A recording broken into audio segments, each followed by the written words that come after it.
ગુજરાતમાં મિત્રો 3000થી વધારે બાળકો ગાયબ થઈ ગયા છે. ક્યાં છે કોઈને કાંઈ ખબર જ નથી.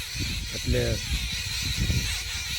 બાળકો પકડવાની ગેંગ ચોરી કરે છે બાળકો. એટલે સાવધાન રહો, સતર્ક રહો. અને ગામમાં અજાણ્યા વ્યક્તિ મિત્રો આવે તો એને તરત જ તે પકડો અને પૂછપરછ કરો. એટલે બાળકો સાવચેતીમાં રહે મિત્રો. અને પોતપોતાના માતા પિતાને એટલી જાણ કરી દેવાની કે અજાણ્યા વ્યક્તિથી સાવધાન અને બાળકોને સુરક્ષિત રાખે. મિત્રો કાંઈ નહીં મિત્રો, ગુજરાતમાં 3000 બાળકો ગાયબ થઈ ગયા છે. એટલે સાવધાન રહેવાનું. નીચે તમને વિડીયો પણ દેખાડું છું. આ વ્યક્તિ છે, એના ફોટા છે અને માણસો પણ છે. તો સાવચેતી રહેવાનું. અને નિશાળે બાળકો જતા હોય તો એને સાવચેતી રહે, ધ્યાનથી જાય ને આવે એવી રીતે એને કહેવાનું. તો મિત્રો કાંઈ નહીં મિત્રો, આટલું જ તે.